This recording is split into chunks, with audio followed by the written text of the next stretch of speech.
তো বাংলাদেশে প্রচলিত কিছু সেভিং ইনস্ট্রুমেন্ট যেগুলোতে আমরা বিনিয়োগ করতে পারি বা সচরাচর আপনার আশেপাশের মানুষ যেখানে বিনিয়োগ করে, নতুন প্রজন্মের একজন হিসাবে আপনার এই সমস্ত কিছু অবশ্যই জানা প্রয়োজন যে আপনি কোনটাতে বিনিয়োগ করবেন, কোনটা আপনার জন্য ভালো হবে। প্রথমেই যদি বাংলাদেশে বিনিয়োগ সংক্রান্ত বা সঞ্চয় সংক্রান্ত বিষয়টাতে আসি, সর্বপ্রথম ইজি যেটা সেটা হচ্ছে এফডিআর বা এফডি। আপনার কাছে 1 লাখ টাকা আছে, আপনি সেটা ব্যাংকে রেখে দিলেন 3 মাস, 1 বছর, 5 বছর। তো ব্যাংক আপনাকে একটা ফিক্স রেটে 6%, 7% বা 8% হিসাবে প্রতি বাৎসরিক হিসাবে আপনাকে সেখান থেকে সুদ দিবে। তো টাকাটা আপনাকে একবারেই রাখতে হয়। তবে একটা সুবিধা হচ্ছে যে কোনো সময় আপনি চাইলে সেটাকে ভেঙে নগদায়ন করতে পারেন। তো এটা হচ্ছে এফডি বা ফিক্সড ডিপোজিট বা এফডিআর যেটাকে আমরা বলি। সচরাচর এটাই হয়ে থাকে যাদের যে কোনো সময় টাকার প্রয়োজন, তো তারা এফডিআর করে রাখেন, প্রয়োজনে যে কোনো সময় সেটাকে ভাঙতে পারেন। এর পরবর্তীতে যেটা আসে সেটা হচ্ছে যে আমাদের সেভিং অ্যাকাউন্ট। তো মনে রাখবেন, সেভিং অ্যাকাউন্ট নর্মালি আমরা লেনদেনের জন্যই ব্যবহার করি। তবে সেভিং অ্যাকাউন্টে ব্যাংকগুলো বাংলাদেশের ক্ষেত্রে সুদ বা মুনাফা দেয়। বিশ্বের অনেক ব্যাংক আছে যেখানে সেভিং অ্যাকাউন্টে টাকা রাখলেও কোনো প্রকার সুদ দেওয়া হয় না, মুনাফা দেওয়া হয় না। কিন্তু বাংলাদেশে আমানত সংগ্রহ করার জন্য সেভিং অ্যাকাউন্টে ব্যাংকগুলো সুদ বা মুনাফা দেয়, যেটি খুবই কম, হয়তো 4-5-6%-এর মতো। এর পরবর্তীতে আরেকটা যেটা সেটা হচ্ছে যে আমরা যেটাকে ডিপিএস বলি বা আরডি, রিকারিং ডিপোজিট। এটা হচ্ছে যে আপনি প্রতি মাসে একটা ফিক্সড অ্যামাউন্ট করে জমা রাখতে থাকবেন। তো ব্যাংক আপনাকে বাৎসরিক হিসেবে তার উপর মুনাফা দিবে। যেমন আপনি কি করলেন, প্রতি মাসে 2000 টাকার একটা ডিপিএস করলেন, প্রতি মাসে 2000 করে আপনার 12 মাসে 24,000 হইল। তো ব্যাংক আপনাকে 24,000 টাকার উপর বাৎসরিক একটা সুদ প্রদান করবে। তাহলে আমাদের এফডি গেল, সেভিং অ্যাকাউন্ট গেল, আমাদের ডিপিএস গেল। কারেন্ট অ্যাকাউন্টে ব্যাংক কোনো প্রকার সুদ দেয় না, তো সেটা নর্মালি ব্যবসায়িক লেনদেনের জন্যই ব্যবহার হয়। এরপরে বাংলাদেশের সবচেয়ে যেটা বেশি ব্যবহৃত হয় সেটা হচ্ছে সঞ্চয়পত্র। এখানে কয়েক ক্যাটাগরির সঞ্চয়পত্র আছে।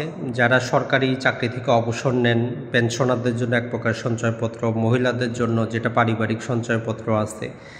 এটা ছাড়া সবার জন্য বাংলাদেশ সঞ্চয়পত্র, 3 মাস অন্তর মুনাফা ভিত্তিক সঞ্চয়পত্র। তো এই সঞ্চয়পত্রও আপনাকে টাকাটা একবারেই দিতে হয়। তো এখানে মুনাফার হারটা একটু বেশি, মোটামুটি 11%-এর উপরে।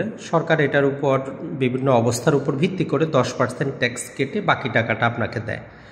কোনো কোনো ইনস্ট্রুমেন্টে প্রতি মাসে আপনাকে, যেমন পারিবারিক সঞ্চয়পত্রে প্রতি মাসে মুনাফা দেওয়া হয়, কোথাও 3 মাস পরে, আর কোথাও হচ্ছে বাৎসরিকভাবে, আর কোথাও হচ্ছে সম্পূর্ণটা শেষ হওয়ার পরে। সঞ্চয়পত্রে আপনি চাইলে যত খুশি তত ইনভেস্ট করতে পারবেন না। বর্তমানে একটা ফিক্সড রেশিও দেওয়া আছে, 50 লাখের একটা ক্যাপ করে দেওয়া হয়েছে যে এই পর্যন্তই আপনি সঞ্চয়পত্রে বিনিয়োগ করতে পারবেন। এরপরে যদি আমরা দেখি যে পোস্ট অফিস সঞ্চয় নামে আপনি 2 প্রকারের স্কিম আছে, সেখানেও কিছু টাকা মোটামুটি 10 লাখের মতো ইনভেস্ট করতে পারেন। তো সেটারও মুনাফা মোটামুটি 11%-এর উপরে। সঞ্চয়পত্রের পরে যদি আমরা সেভিং ইনস্ট্রুমেন্টগুলো নিয়ে আলোচনা করি, সেটা হচ্ছে যে ট্রেজারি বন্ড। তো ট্রেজারি বন্ড সম্পর্কে আসলে জনসাধারণের স্বচ্ছ কোনো ধারণা নাই। নর্মালি বাংলাদেশ ব্যাংক কি করে, বাংলাদেশ সরকারের যখন ঋণের প্রয়োজন হয়, বাংলাদেশ ব্যাংকগুলোকে লাইসেন্স দিয়ে রেখেছে, যাদেরকে আমরা প্রাইমারি ডিলার বলি। তো ব্যাংকগুলো কি করে, নিজেদের টাকা থেকে অথবা কোনো গ্রাহক যদি চায় ব্যাংকে গিয়ে সেখানে অ্যাকাউন্ট করে সে প্রাইমারি মার্কেট থেকে ট্রেজারি বন্ডগুলো ক্রয় করতে পারে। তো ট্রেজারি বন্ড এবং ট্রেজারি বিল নিয়ে যদি একটু আলোচনা করি, ট্রেজারি বিল হচ্ছে 1 বছর পর্যন্ত যেইগুলো, আর ট্রেজারি বন্ড হচ্ছে 1 বছর থেকে বেশি, মোটামুটি 20 বছর পর্যন্ত আছে। তো সেখানে যে জিনিসটা হয়, আপনাকে টাকাটা একসাথে দিয়ে দিতে হয়। যেমন ধরেন যে আপনি 1 লাখ টাকা ট্রেজারি বন্ড কিনবেন, তো ব্যাংকের মাধ্যমে আপনি সেখানে অ্যাপ্লাই করলেন, আপনি পেয়ে গেলেন একটা ফিক্সড ইন্টারেস্ট রেট, ধরেন 12% হিসাবে আপনি পেলেন। তো আপনি চাইলেই কালকে টাকাটা নগদায়ন করতে পারবেন না, এইটা ব্যাংক নিবে না। তবে এটা আপনি অন্য কারো কাছে বিক্রি করতে পারবেন। ব্যাংকে যদি বলেন যে আপনি এটা বিক্রি করে দিবেন, ব্যাংক গ্রাহক খুঁজে সেটা বিক্রি করে দিবে। তবে সেকেন্ডারি মার্কেট থেকেও বর্তমানে ট্রেজারি বন্ড ক্রয় করা যায়, শেয়ার বাজারেও লিস্টেড করা হয়েছে, সেখান থেকেও কিন্তু ক্রয় করা যাচ্ছে। তো ট্রেজারি বন্ড এবং বিলের পরে যদি দেখি আমরা, প্রবাসী যারা আছেন এদের জন্য স্পেশালি হচ্ছে যে প্রবাসী বন্ড।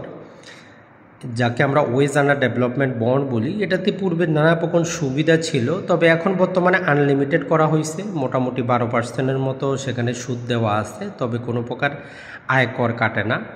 তো একটা প্রবাসী যদি যথাযথ প্রক্রিয়া একবার যদি বিনিয়োগ করেন, তাহলে পরবর্তী 2 বছর 2 মেয়াদ পর্যন্ত মোটামুটি 5 বলতে 5, 10, 15 বছর পর্যন্ত এটা বিনিয়োগকৃত থাকবে। তো এইটা প্রবাসীদের জন্য পূর্বে সুযোগ সুবিধাটা আবার চালু করারও আমরা দাবি জানাচ্ছি। এর পাশাপাশি যদি আমরা দেখি, বিনিয়োগের আরেকটা জায়গা হচ্ছে গোল্ডের মধ্যে। তাই বলে অলংকার না, স্বর্ণের যে বারগুলো আপনার কাছে টাকা যদি থাকে, আপনি স্বর্ণের বার কিনে রাখতে পারেন।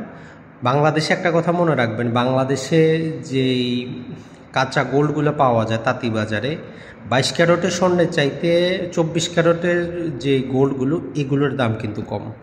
আজকের বাজারে যদি ভরি 1,30,000 টাকা 22 ক্যারেট হয়, 24 ক্যারেটের যে গোল্ডের ভরি হবে 1,15,000 থেকে 20,000। এটা বাংলাদেশে একটু ভিন্ন, তবে দেশের বাইরে কিন্তু 24 ক্যারেটের দাম সবচেয়ে বেশি হয়, এটি মনে রাখবেন।